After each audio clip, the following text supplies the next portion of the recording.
Newsday continues here on One News Now. I'm Danny Laurel. Tropical Storm Paeng has left the Philippine landmass. We have with us Pag-asa forecaster Grace Castañeda via Zoom to give us some updates. Good afternoon, Miss Grace. Miss Grace, Yes, nasa good dagat na po ulit itong si Paeng. Makakaranas pa ba po tayo ng malalakas na pag-ulan? Yes, bagamat nga po itong si Bagyong Paeng ay binabaybay nito yung karagatan at palayo na ito dito sa ating kalupaan. Na-expect natin meron pa rin tayong mararanasan ng mga moderate to heavy na mga pag-ulan. Sa area po yan ng Zambales, Bataan, maging sa may Aurora, Pangasinan, Batanes at sa northern portion ng Cagayan, kasama na po dyan yung Babuyan Islands. And also meron din tayong mararanasan ng mga light to moderate pa rin po ng mga pag-ulan, and also kung minsan ay mga malalakas pa rin, meron pa rin tayong mga bugso ng mga malalakas na pag-ulan and also bugso ng mga malalakas na hangin pa din dito sa may Metro Manila and also sa Cordillera Administrative Region, sa may Calabarzon, Mimaropa, Camarines Provinces, and sa bahagi din ng Western Visayas at sa nalalabing bahagi pa ng Cagayan Valley at Central Luzon. Okay ma'am, so not yet out of the woods, no? Mag-ingat pa rin tayo. Pero kailan po lalabas ng Philippine Area of Responsibility itong si Paeng? Yes po, si Bagyong Paeng, na-expect natin lalabas ito ng ating area of responsibility. Posible po yan bukas ng umaga or hapon. Okay ma'am, pero at the moment po undas, no? So maulan pa rin ba from November 1 to 2? Ano pong klaseng panahon ang aasahan natin sa mga susunod na araw? Sa nakita po natin ngayon sa paglabas nga nitong ni Bagyong Paeng sa ating area of responsibility bukas is sa malaki bahagi ng ating bansa is improving weather na nga po tayo. Maliban na lamang yung trough nito posibleng by November 1 or sa Tuesday, magdulot pa rin ito ng mga kalat-kalat na pag-ulan dito sa bahagi ng Palawan. And then by Wednesday naman, kung saan nakikita natin meron tayong bagyo or tropical depression na nasa labas pa ngayon ng ating area of responsibility na posibleng pumasok sa loob ng PAR. Posible naman itong magdulot ng mga pag-ulan by Wednesday or Okay. by Wednesday kung saan nakita natin kung saan medyo malalapit ito. May posibilidad na yung mga kaulapan nito magdulot or yung trough nito magdulot po ng mga pag-ulan sa eastern section ng Visayas and Mindanao.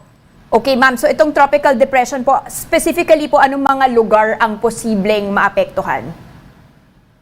Sa kasalukuyan po, medyo mataas pa yung uncertainty, and yun sa ating latest analysis, itong tropical depression na to, possible by Wednesday or Thursday, maging isang low pressure area na lamang habang binabaybay nito yung karagatan, habang hindi pa ito nakalapit sa ating landmass. But nakita natin, possible yung mga kaulapan nito, yung trough nito, posible pa rin pong magdulot ng mga kalat-kalat na pag-ulan dito sa eastern section ng Visayas and Mindanao. Possible po yan from November 2 or Wednesday. So pag-iingat po para sa ating mga kababayan pa din dahil meron pa rin posibilidad ng mga pagbaha at pagguho ng lupa. Alright, maraming salamat po. That was of course Pag-asa forecaster Grace Castañeda. Around 53 people are now confirmed dead in Maguindanao. That's after the province was ravaged by Tropical Storm Paeng. Most of the victims were from Barangay Cusiong in the town of Datu Sinsuat, where some 200 houses were destroyed by floods and landslides. The Bangsamoro region has been placed under a state of calamity following Paeng's onslaughts. We'll be back with more stories after the break. Keep it here on One News.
You're still watching One News Now. I'm Danny Laurel. Now, some visitors were turned away from the Manila North Cemetery after operations were unceremoniously suspended today for cleanup operations. Marty Bautista reports live from Manila Cemetery. Marty, what is the situation over there?